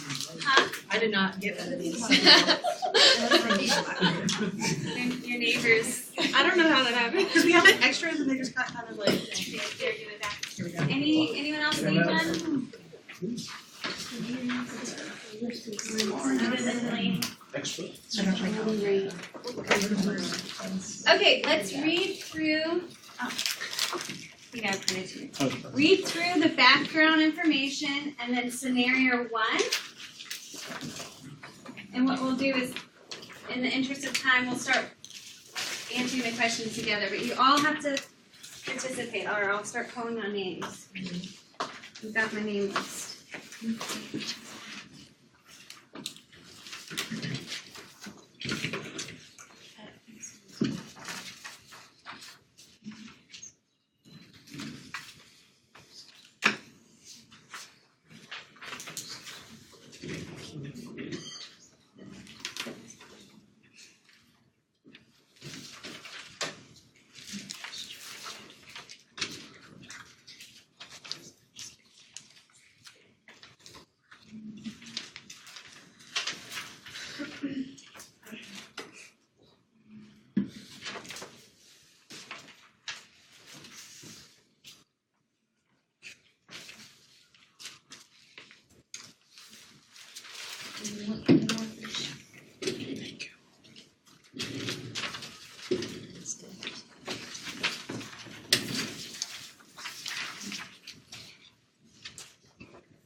If that was the first time it ever happened. I'm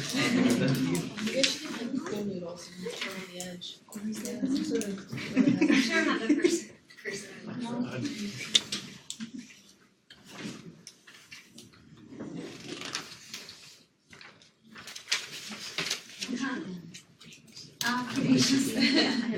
That's the worst thing that happens to me.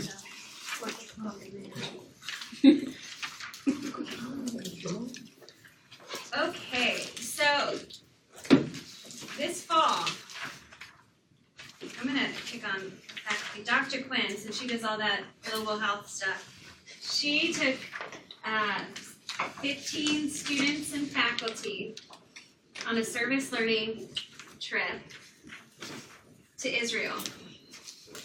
And so one of the faculty and 2 of the students were pulled aside at the airport in Israel because they had their temperature screenings indicated they had a fever, and they were also displaying respiratory symptoms such as coughs.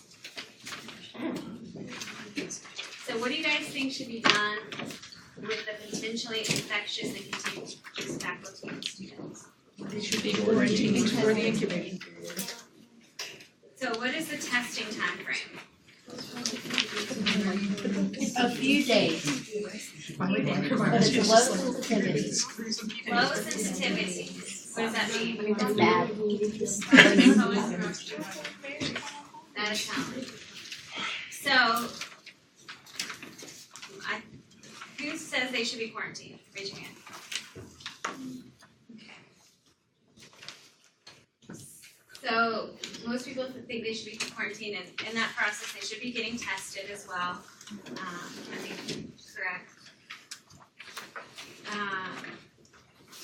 So how long should they be quarantined and where? Should they be left in Israel? I would quarantine them for at least the incubation period. We don't know where they got it. I think there's a special facility for quarantining cases like that, like with health workers. Because if probably they are actually infected, quarantining them is something that Yeah. so the special facility vacation. So- And for the duration, The duration, of 2 days. So the duration is how long? 14 days. 14 plus Plus 2. So over 2 weeks, these individuals will be quarantined. So that's how long we think. Who thinks they should be left in Israel? I mean, unless you could transport them to America without infecting other people, then like they should have to stay in Israel first. You're gonna take a plane. Really like 100 and some people probably on that. So would you wanna be quarantined in this special positive pressure environment in another country?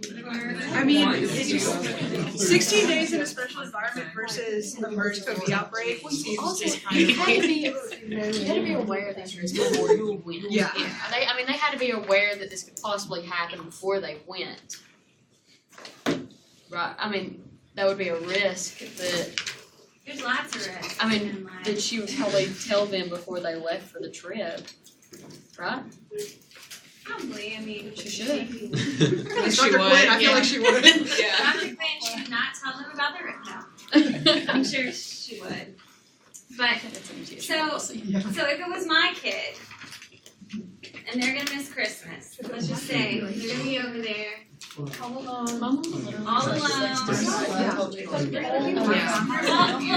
Okay, so who gets quarantined? Is it just those who have the symptoms? I think all of them. They've all been around. All of them. Yes. Well, they've been in close contact with not everybody, yeah, so They spread their droplets. they're droplets. So you think that non-symptomatic ones should be quarantined as well? Yes. Yes. I mean, They when might you have over to- that. We can have the- Yeah. Because, I mean, you know, like. It's out to politic. There's still changing Thursday. I don't know if that's true, I know there's, You know what I'm saying? It's about to politic cases. Either quarantine or I'm going to the embassy. It says viral public. Henry's put his ND hat on, right?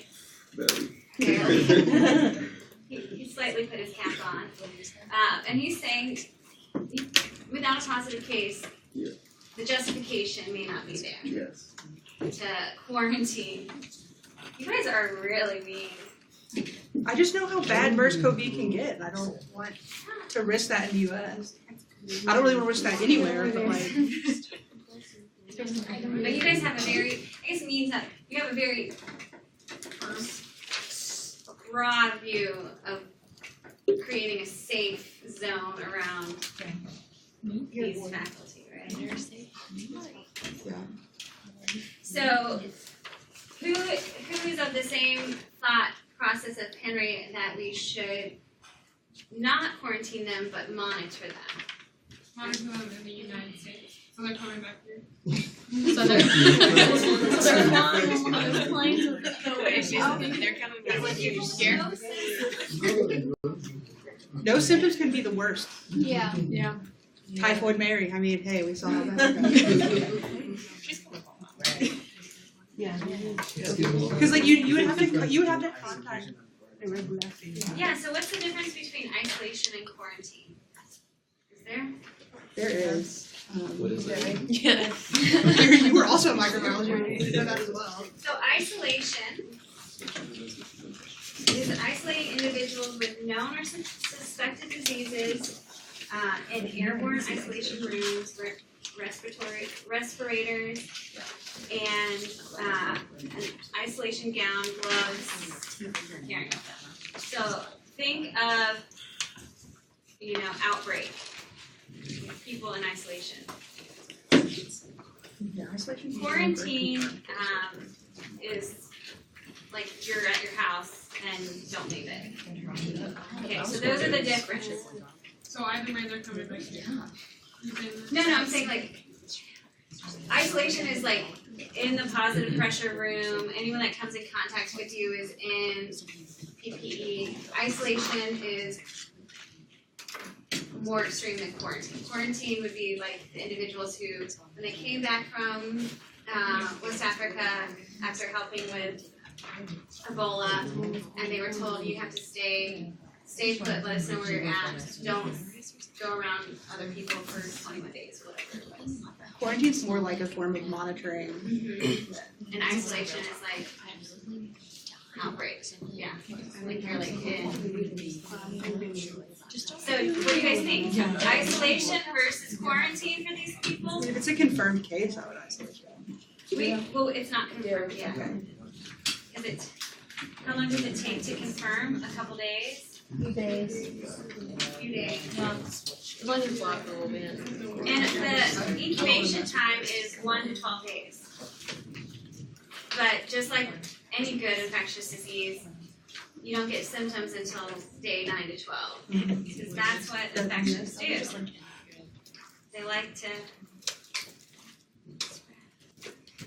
Okay, so we believe in quarantining those who were infected, or possible, that are showing possible signs. In Israel, is that where you guys said? Yeah. Yeah. Over Christmas. Yep. Away Sucks from to their suck. families. They should have known something. Yeah, but they're not gonna be with their dog. They should have known something. Well, they could infect their dog, like animal to human. I don't understand what's there. Okay, so who's in favor of monitoring versus monitoring those and everyone who's in favor of quarantining the rest of the 12 other folks? Quarantine? Who's gonna isolate them, put them in that room? That's how, I think everyone Okay. So now I know where you guys stand. So let's move on to the next one for the next 5 minutes. So flash forward 9 months. In this fake world, MERS-CoV is prevalent in the United States because we let those people come over here on that plane, all their droplets, with all of our droplets, now we're all infected. So their human transmission is occurring regularly. There are many cases of mild and asymptomatic infections that are spreading the disease. The mortality rate has dropped to 30% overall, but high-risk individuals are still high risk.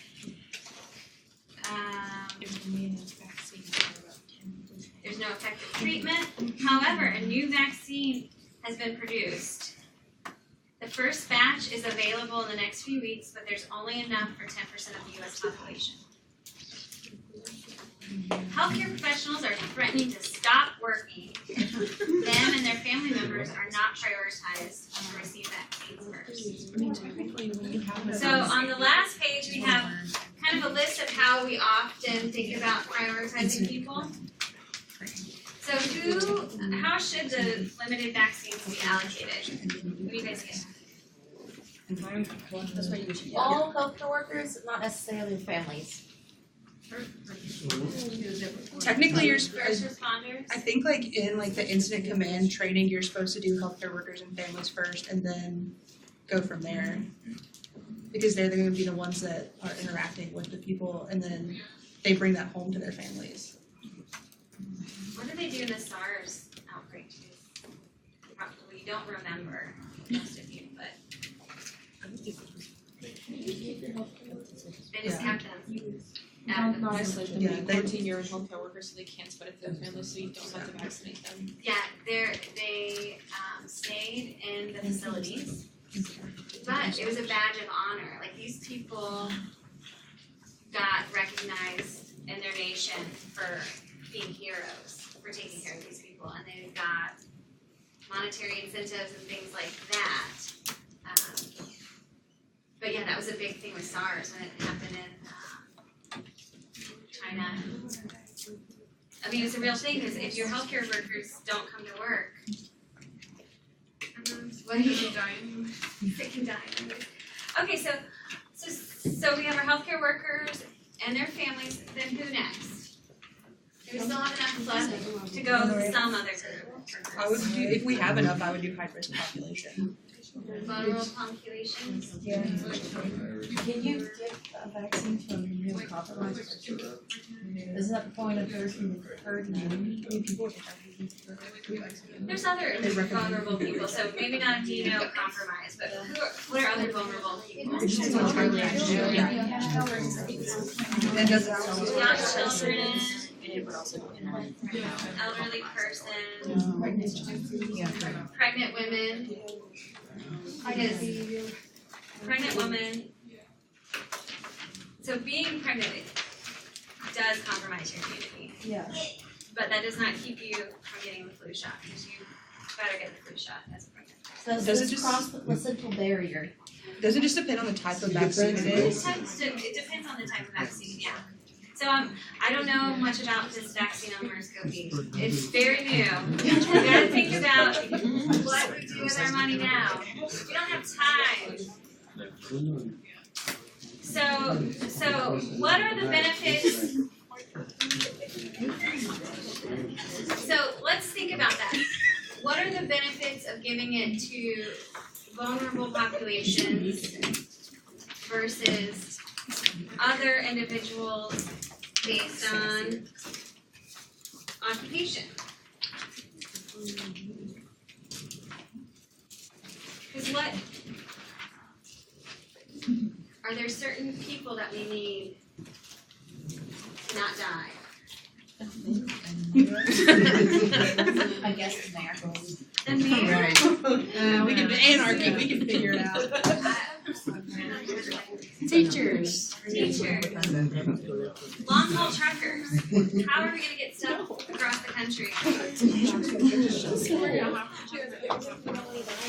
gonna get your How are you gonna get things across the country? Well, we run out of time to solve this problem today. But I hope you guys enjoyed this exercise and now know a little bit more about. I have a question. Yes, the ethics quiz, you have to like, are you supposed to be able to see the answers? Or is it more just like a thank food comes? So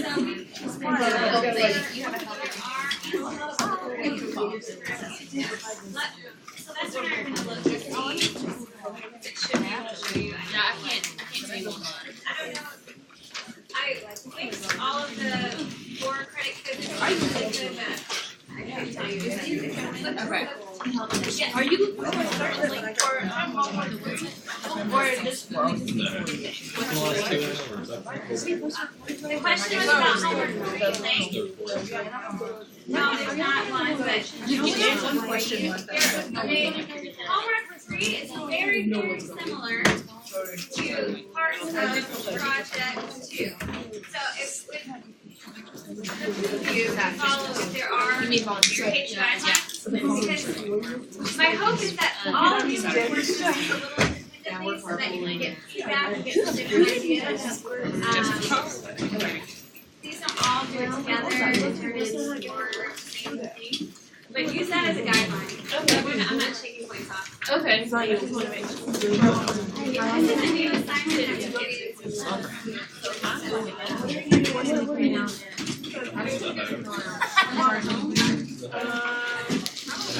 That's where you're going, right?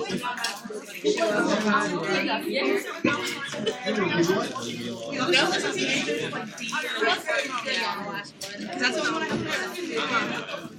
Everyone's like,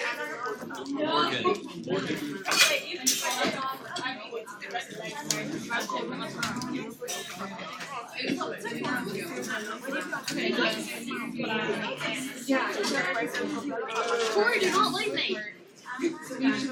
and I was just on the not incubating feelings in terms of that would be no, I would say the opposite. Like if it's there's stuff that can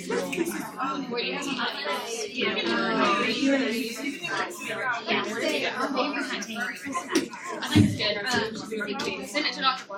Yeah, that's what I'm gonna do. But I wanted to like, Yeah, so like. okay, I wanted to be like, right here, what are you doing? I'm worried. Classes like He told me I was doing okay, and then you read it. Never find It's anything because about that. yeah, Right. okay. No, This is how I describe it. People, Saying that, risk factors. Should rate on that process. So that would be a lot.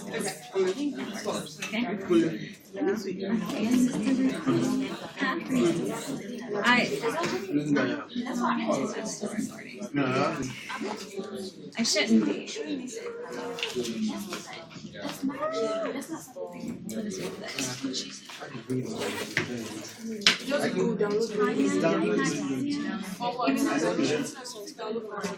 From the Midwest.